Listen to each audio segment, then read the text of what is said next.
যারা এসেছে সবাই এক এক করে চলে গেছে, কেউ চিরস্থায়ী থাকবে না। আল্লাহ কিছু দিনের জন্য আমাদেরকে পাঠিয়েছে এই দুনিয়ায়, ইল্লা লিয়াবুদুন, আল্লাহর দাসত্ব করার জন্য। জুড়ে বলুন সুবহানাল্লাহ। কিন্তু এই পৃথিবীতে যুগে যুগে আল্লাহর পক্ষে থাকার জন্য হাজারো সমস্যার সম্মুখীন হতে হয়েছে, হাজারো বাধা, হাজারো জুলুম, হাজারো অত্যাচার সহ্য করতে হয়েছে। আজ নতুন করে আবার পৃথিবী জুড়ে ইসলাম ও কোরআন, দিন ইসলামের উপরে নতুন করে আবার একটা অত্যাচার, জুলুমের স্টিম রোলার চালু হয়েছে।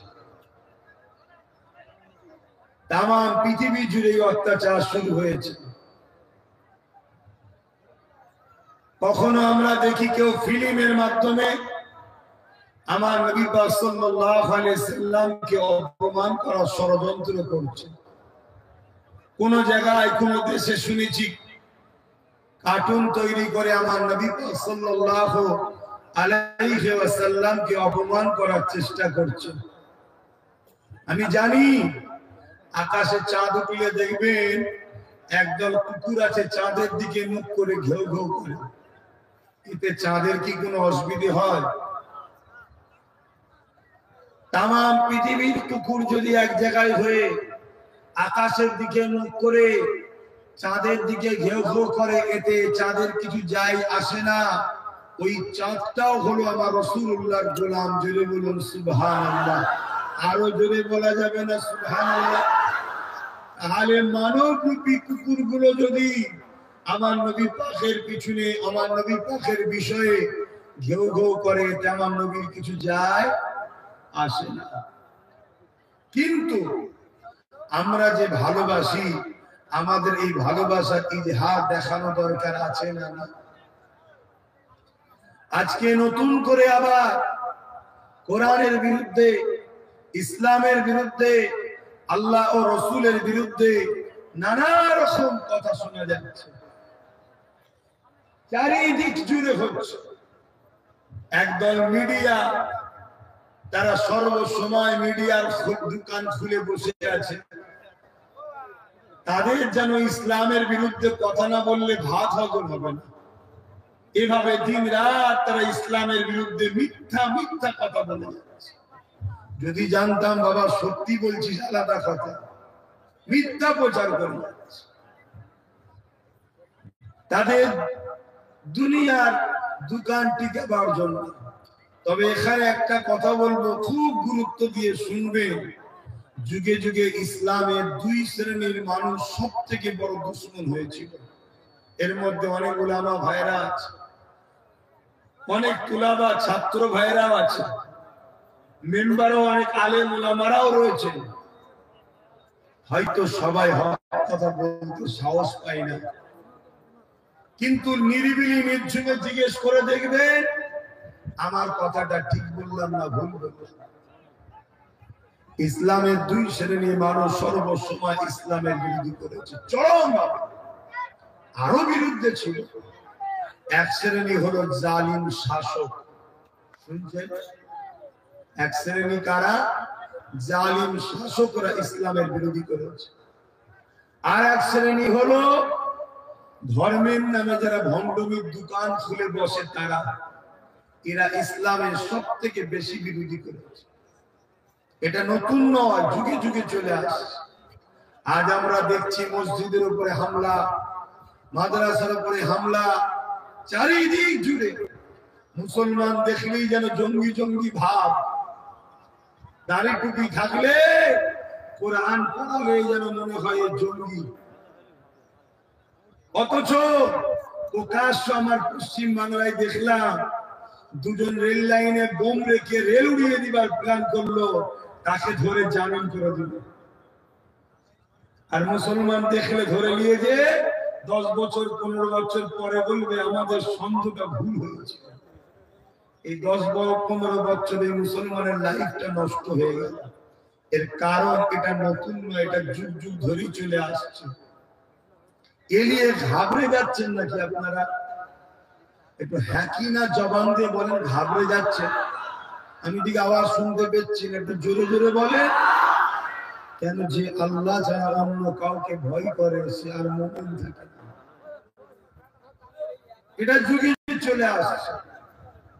শুধু আমার নবী ও নবীর উম্মতদের উপরে নয়, আজ থেকে ২-২.৫০০ বছর আগে একজন নবী এসেছিলেন, হযরতে মূসা কালিমুল্লাহ। আল্লাহ পাক তিনাকে বললেন, মূসা, ফেরাউন খুব জুলুম করছে, ফেরাউন সীমা লঙ্ঘন করেছে, ফেরাউন খোদা দাবি করেছে। মাইকটা কি ডিস্টার্ব হচ্ছে?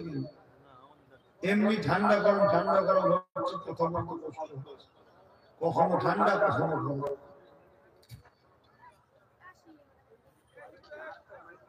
হ্যাঁ, তার গন্ডগোল হয়ে গেছে। 3টে দিলে হবে না ভাইরা আমার। ফেরাউন হযরতে মূসা আলাইহিস সালামের সময় জুলুম করেছে না করে? কত জুলুম করেছে। মূসা নবীকে অনেক দিক দিয়ে হারাবার চেষ্টা করেছে, কোন দিক দিয়ে যখন পারেনি, একদিন ৭০,০০০ জাদুকর ডেকেছে মূসা নবীকে অপমান করবে বলে, হারাবে বলে, ক্ষতি করবে বলে।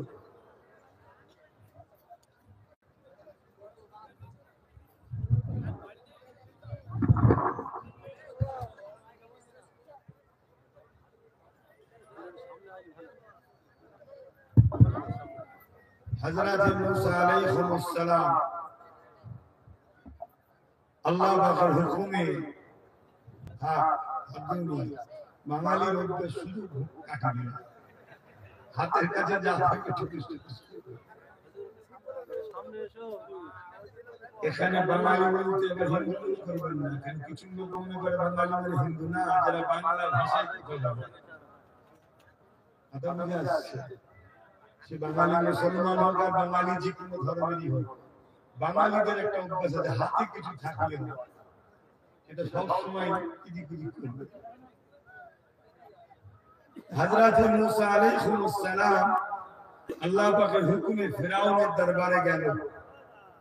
ফেরাউন ৭০,০০০ জাদুকর নিয়ে এসেছে মূসা নবীকে অপমান করবে। ৭০,০০০ জাদুকর একটা করে রশি এনেছে, দড়ি, ওই দড়িগুলোকে ছেড়ে দিয়েছে, সব একটা একটা সাপ হয়ে গেছে। শুনছেন তো? সাপ হয়ে গেছে। মূসা আলাইহিস সালামের হাতে একটা লাঠি ছিল, হুজুরও ওই লাঠিটা ছেড়েছে, সঙ্গে সঙ্গে ওই লাঠিটাও সাপ হয়ে গেছে। জোরে বলুন সুবহানাল্লাহ। আর ওই ৭০,০০০ জাদুকরের যে দড়িগুলো সাপ হয়েছিল, ওগুলোকে সব ধরে ধরে খাচ্ছে। কিন্তু এখানে একটা বোঝার বিষয় আছে, জাদুকর দড়ি ছেড়েছে, সাপ হয়েছে, মূসা নবী লাঠি ছেড়েছে, বড় একটা সাপ হয়েছে। এই দৃশ্যটা দেখে ৭০,০০০ জাদুকর সঙ্গে সঙ্গে মূসা আলাইহিস সালামের দিকে উঠে এসে মূসা নবীর হাতে হাত দিয়ে ঈমানের কালেমা পড়ে মুসলমান হয়ে যায়। জোরে বলুন সুবহান, আরো জোরে বলুন সুবহান। কারণটা কি? আপনারাও তো দড়ি ছেড়েছেন, সাপ হয়েছে, আর মূসা নবী লাঠি ছেড়েছে, সাপ হয়েছে। কারণটা কি? ওই সকল জাদুকররা বলেছিল, এ দুনিয়া মানুষেরা আমরা দড়ি ছেড়েছি, সাপ হয়েছে। হাকিকাতে কিন্তু দড়িটা দড়ি আছে, মানুষের চোখে ধোঁকা দেওয়া হয়েছে, মানুষ দেখছে ওগুলো সাপ হয়েছে, কিন্তু দড়ি বদল হয়নি। দড়ি দড়ি রয়েছে, রশি রশি রয়েছে। কিন্তু অবাক হয়ে যাচ্ছি, মূসা নবী যে লাঠিটা ছেড়েছে, ওই লাঠিটার লাঠি নাই, সত্যিকারেরই একটা বড় সাপ হয়ে গেছে। জাদু আর মুজিজার মধ্যে পার্থক্য বুঝলেন? মুজিজা মানুষের চোখকে ধোঁকা দেয়, জাদু মানুষের চোখকে ধোঁকা দেয়। অরিজিনালি থাকে, মানুষ ডুপ্লিকেট দেখে। আর মুজেজা হলো হাকিকাতেই সেটা চেঞ্জ হয়ে যায়। এই ৭০,০০০ জাদুঘরকে নিয়ে এসেছিল মুসা নবীকে অপমান করার জন্য, কিন্তু তারাই মুসা নবীর হাতে হাত দিয়ে কলেমা পড়লেন। জোরে বলুন সুবহানাল্লাহ। মুসলমান ঘরের ছেলে মেয়েরা, তরুণীরা, বাপেরা যুগে যুগে ইসলামের বিরুদ্ধে জালিমরা অত্যাচার করেছে। দুই শ্রেণীর মানুষ প্রধান শত্রু ইসলামের যুগে যুগে হয়েছে।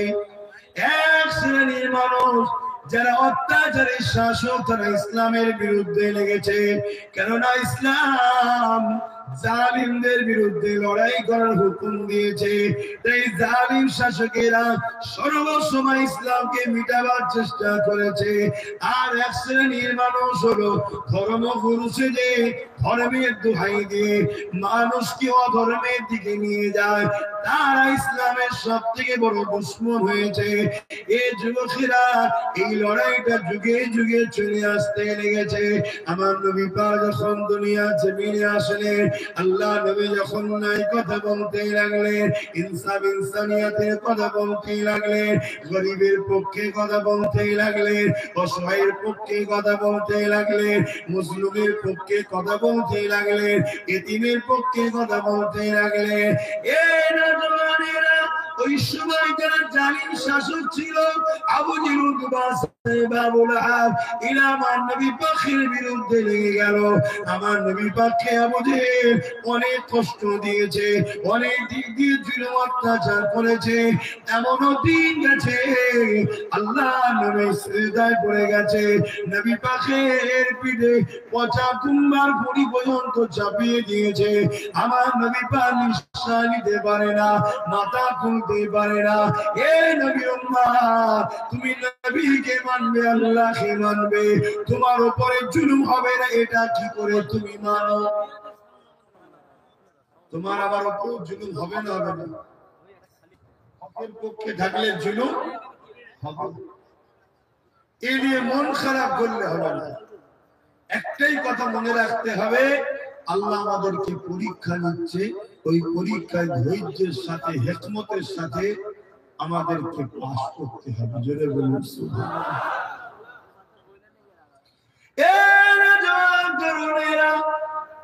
আবু জেহেল আল্লাহ নবীকে চারিদিক দিয়ে পরীক্ষা নিয়ে জুলুম করেছে। এমন একটা দিন গেছে, আবু জেহেল আমার নবী পাকের জন্য কুয়া করেছিল। আল্লাহ পাকের মর্জি দেখুন, ওই কুয়াতে আবু জেহেল নিজেই পড়ে গেল। এ যুবকেরা, তরুণীরা, বাপেরা, একদিন আবু জেহেল হাবিব ইয়ামানি নামে একজন জাদুকরকে নিয়ে এসেছে মুসা নবীকে হারাবার জন্য।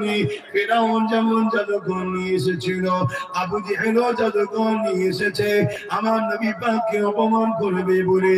আর হাবিব ইয়ামানি হলো সেই সময় সব থেকে বড় জাদুকর। হাবিব ইয়ামানিকে নিয়ে এসেছে।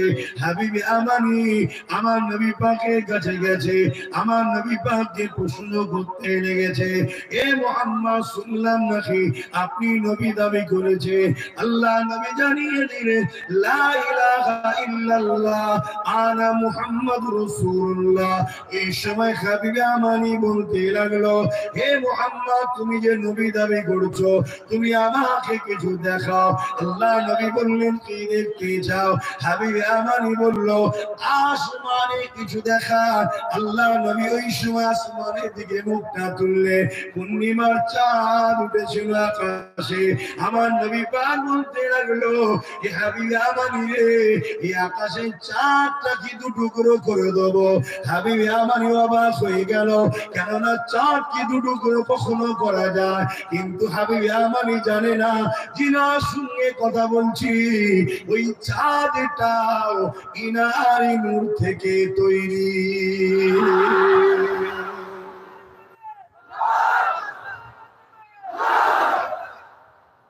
খুব মন দিয়ে শুনবেন।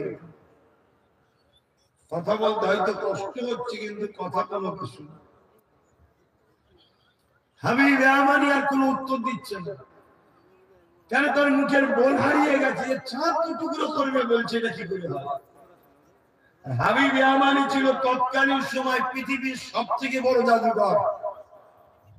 তাই হাবিব ইয়ামানি জানে জাদু জমিনের উপরে চলে, আসমানে নয়। তাই প্রশ্নটা নবীকে আসমানের বিষয়ে করেছে। মোহাম্মদ রসুল যদি আসমানে কিছু দেখায় তাহলে হাবিব ইয়ামানি জানবে ইনি জাদুকর নয়, ইনি নবী। কারণ নবীদের পাওয়ার সব জায়গায় চলে। জাদুকর দুনিয়াতে মানুষকে ধোঁকা দেয়, চোখে মানুষকে তার ধোঁকা দিয়ে তাকে ভুল দেখায়। তাই রাসূল যখন বললেন চারটা টুকরো করব, হাবিব ইয়ামানি তো অবাক, যেটা কি করে হতে পারে। আল্লাহ নবী আর কোনো কথা না বেরিয়ে আসমানের দিকে উল্টা তুলে চাঁদের দিকে ইশারাটা যখন করলো, সঙ্গে সঙ্গে আমার নবী পাকের ইশারা পাওয়ার সাথে সাথে চাঁদ যে নবী পাকের উম্মত, নবী পাকের যে গোলাম, ওই গোলামের পরিচয় দিতে লাগলো। এ যুবকেরা, আমরাও নবীর উম্মত দাবি করি, আমরাও নবীর গোলাম দাবি করি, কিন্তু কারো হাতে যদি একটা অস্ত্র দিয়ে বলা হয় তোমাকে পুরো নিজের গর্দান কাটতে হবে না, কলিজা খানা বার করে দিতে হবে না, নবী পাকের প্রেমে শুধু একটা উংলি কেটে দেখাও, আমরা কতজন পারবো? এ যুবকেরা, অবাক বিষয় শুনুন, আকাশের চাঁদটা আমার নবী পাকের ভালোবাসায়, নবী পাকের গোলামিতে নিজেকে দুটুকরো করে দিয়েছিলেন। আরো জোরে বলুন সুবহান। শুধু দুটুকরো হয়ে গেছে নয়, এক পানি পাহাড়ের এই মাথাতে আর এক পানি পাহাড়ের ওই মাথাতে মধ্যরাত পর্যন্ত এই চাঁদটা দাঁড়িয়েছিল। হাবিব ইয়ামানি অবাক হয়ে গেল, হাবিব ইয়ামানি বুঝতে পেরে গেলেন এ আর কোনো জাদুকর নয়। কিন্তু হাবিব ইয়ামানি তখনও কলেমা পড়েনি। এদিকে আবু জেহেল বলতে লেগেছে, ও হাবিব ইয়ামানি, দেখেছো মুহাম্মদ কত বড় জাদুকর, তাহলে আমার রাসূলুল্লাহর বিরুদ্ধে মিথ্যা প্রচার যারা করে তাদেরকে আবু জেহেল বলা হয়। সেদিন বড় আবু জেহেল করেছিল, আজকে ছোট খাটো আবু জেহেল এই জমিনের উপরে আছে না নাই? দাড়িওয়ালা সেজেও আবু জেহেল আছে না নাই? টুপি পরেও আবু জেহেল আছে না নাই? আবার প্যান্ট শার্ট পরেও আবু জেহেল আছে। এক কথায় যারা আমার নবীর বিরুদ্ধে কথা বলে, মন্তব্য করে, তারা আজকের আবু জেহেল। বুঝতে পারছেন? হাবিব ইয়ামানি কিন্তু তখনও কলেমা পড়েনি। হাবিব ইয়ামানি আমার রাসূলকে বলছে যে মুহাম্মদ, বলতে পারবেন যে আমার অন্তরে একটা কষ্টদায়ক কথা আছে, কথাটা কি? শুনছেন যুবকরা, শোনো, কেন সামনে বিরাট বড় লড়াইয়ের দিন আসছে। এই লড়াইয়ে জিততে গেলে সিনার পাওয়ার লাগবে। পৃথিবীতে চারটে পাওয়ার আছে, চারটে। কটা? কথা বলো। চারটে। ম্যান পাওয়ার, মানি পাওয়ার, মাসুল পাওয়ার, ম্যান্ডেট পাওয়ার। এই চারটে পাওয়ার পৃথিবীতে দুনিয়ার যুগে যুগে মানুষ এই চার পাওয়ার নিয়ে ইসলামের বিরুদ্ধে লেগেছিল। আর মুমিনদের সিনাতে, নবীর গোলামদের, আল্লাহর দাসদাসীদের সিনাতে আল্লাহ একটা পাওয়ার দিয়েছে, যে পাওয়ারটা হলো ঈমানের পাওয়ার। জোরে বলুন সুবহানাল্লাহ। এই চার পাওয়ার যুগে যুগে ঈমানের পাওয়ারের কাছে নিশ্চিহ্ন হয়েছে। জোরে বলুন সুবহানাল্লাহ। আরেকটা ছোট্ট নমুনা বলে যাচ্ছি। আজ দীর্ঘ বছর ধরে পুরো পৃথিবীর সুপার পাওয়ার গুলো ইসরায়েলের সাথ দিচ্ছে, আর ছোট্ট একটা প্যালেস্তাইন তার মোকাবেলায় লড়াই করছে। যাদের হাতে পারমাণবিক শক্তি আছে, যাদের কাছে ট্যাঙ্কার আছে, মিসাইল আছে, বোম বন্দুক রয়েছে, তাদের মোকাবেলায় প্যালেস্তাইনবাসী ইট নিয়ে, পাথর নিয়ে, চামড় দিয়ে লড়াই করছে। কিন্তু খেয়াল করে দেখুন, পৃথিবীর সুপার পাওয়ার গুলো মার খেয়ে পিছিয়ে যাচ্ছে। প্যালেস্টাইনবাসীকে নত এখনো করতে পারেনি। জোরে বলুন সুবহানাল্লাহ, আরো চিৎকার দিয়ে বলুন সুবহানাল্লাহ।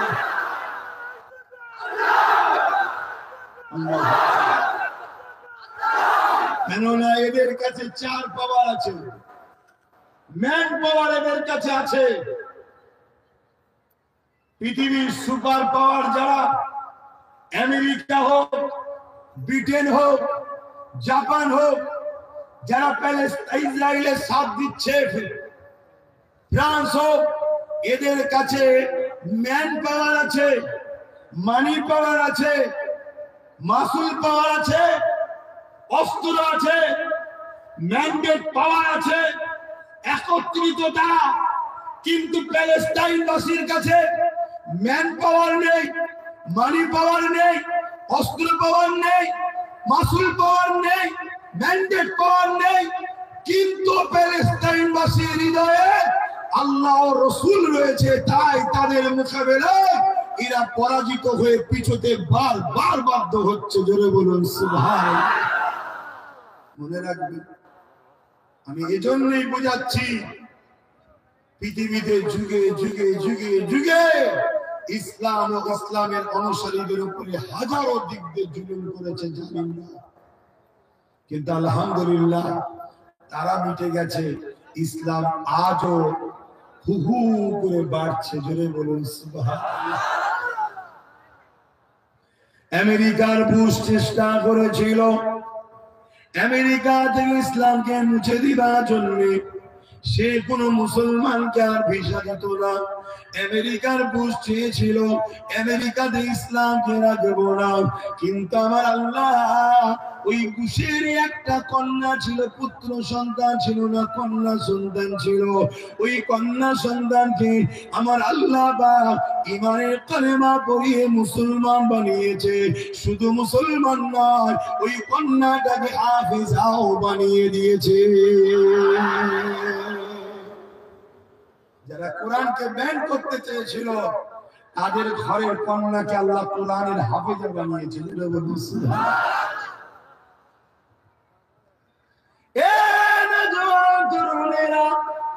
আজ ইউরোপ দেশের মধ্যে, আজ ইউরোপ দুনিয়ার মধ্যে যুবক যুবতীরা দলে দলে দলে প্রতিদিন ইমানের কালেমা পড়ে মুসলমান হয়ে যাচ্ছে।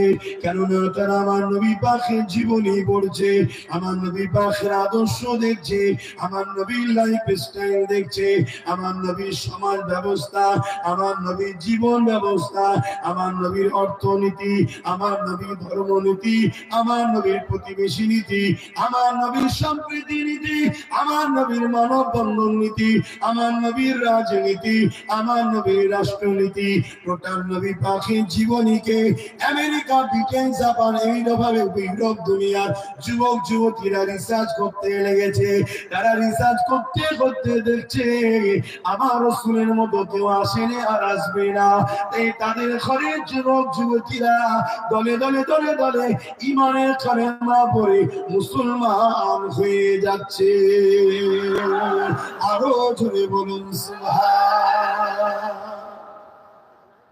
তাই তারা উঠে পড়ে লেগেছে ইসলামকে বদনাম করার জন্য। সমস্ত মিডিয়া তাদের হাতে। শুনছেন তো না? তারা মিডিয়ার দ্বারা ইসলাম সম্বন্ধে মিথ্যা মেসেজ ছড়াচ্ছে, যাতে করে তাদের ঘরের ছেলেরা মুহাম্মদ রাসূলকে না ভালোবেসে ফেলে, ইসলামকে না অ্যাকসেপ্ট করে নেয়। শুনছেন তো না? চেষ্টা চালাচ্ছে।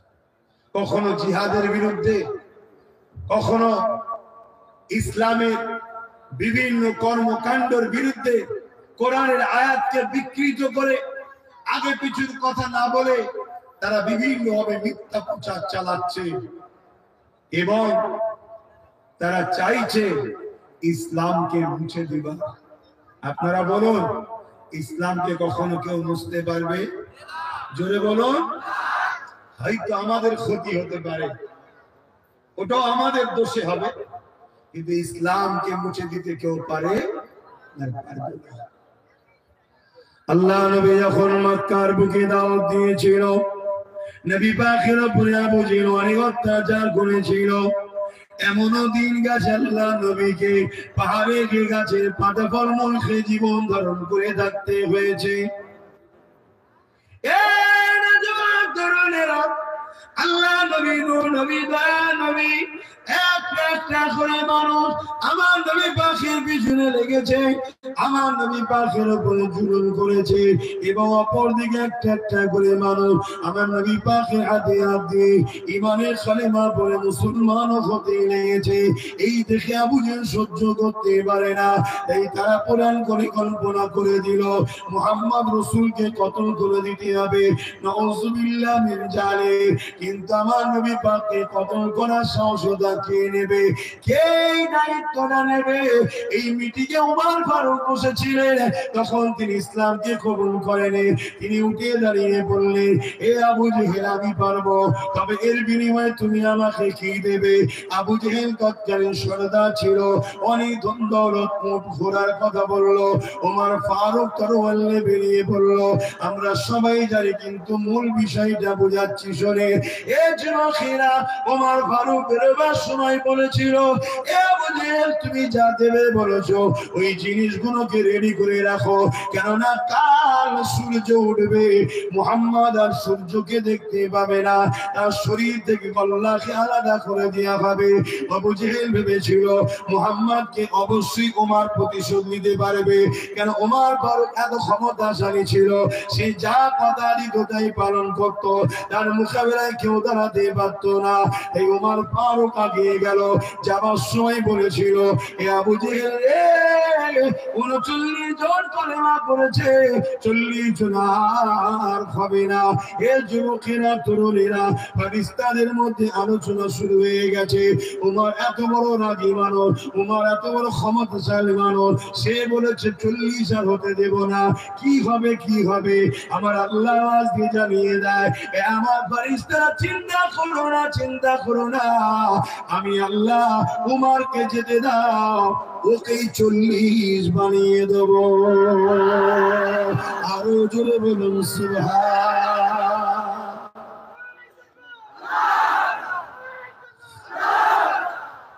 ইসলামকে যারাই মিটাতে চেয়েছে আমার আল্লাহ তাদের ঘরে ইসলামের ঝান্ডা ধরার লোক করে দিয়েছে। জোরে বলুন সুবহান। আমার ভারতবর্ষের বাবরি মসজিদে যিনি প্রথম আঘাত দিয়েছিলেন, আল্লাহ তেনাকে কলেমা পড়িয়ে আজকে 100-র কাছাকাছি মসজিদ তৈরি করা হচ্ছে। জোরে বলুন সুবহান। অতএব ইসলাম ছিল, আছে, থাকবে। এটাকে মিটাবার মতো কোন মা সন্তান জন্ম দেয়নি, শুনছেন? কিন্তু আমরা ইসলাম থেকে দূরে সরে যাওয়ার জন্য হয়তো আমাদের ক্ষতি হবে, আমাদের ক্ষতি। কেননা ইতিহাসের পাতা সাক্ষী দিচ্ছে, চেঙ্গিস খান বলে একটা জালিম শাসক ছিল, নাম শুনেছে?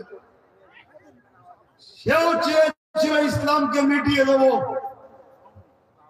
আজও যেমন কেউ চাইছে ওয়াকফকে দখল করে নিয়ে মসজিদ, মাদ্রাসা, কবরস্থান, খানকা, দরগা, ইসলামের পেহচানগুলোকে মিটিয়ে দেব। চেঙ্গিস খানও চেয়েছিল ইসলামকে মিটিয়ে দেব, 1 কোটি মুসলমানকে মেরেছিল, কয়েক লক্ষ হাফেজ আলেম মাওলানাকে শহীদ করে দিয়েছে।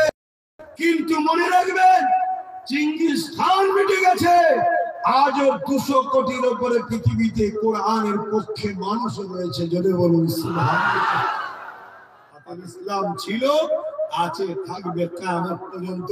যেদিন আল্লাহ তুলে নেবে সেটা আল্লাহর ইখতিয়ার, কোন মায়ের লালের ক্ষমতা না ইসলামকে মিটাতে পারে। বুঝতে পারছেন আপনারা? খুব ভালো করে বুঝুন। চেঙ্গিস খানের মতো জালিম একদিন বেশ কিছু উলামাদের ঘরে ধরেছে, শুনেন, উলামাদের ঘরে ধরেছে। ধরার পরে তাদেরকে 3টে কাতারে লাইন দিয়েছে, 3টে কাতারে। আর জাল্লাদকে বলছে এক এক করে কল্লা উড়িয়ে দাও। আরে সন্ত্রাস তো ইরা, জঙ্গি তো ইরা, কোরআন ও সুন্নাহর বিরুদ্ধে যারাই কথা বলে তারা হলো পৃথিবীর সবথেকে বড় সন্ত্রাস ও জঙ্গি, ঠিক না বেঠিক? তো ভাইরা আমার, চেঙ্গিস খান এভাবে হুকুম করলো, এই আলেমদের ঘরে একটা একটা করে কতল করছে। তো প্রথম লাইনে একজন বুজুর্গ মানুষ ছিলেন, আলেম, একটু বুজুর্গ আলেম, বয়স্ক আলেম।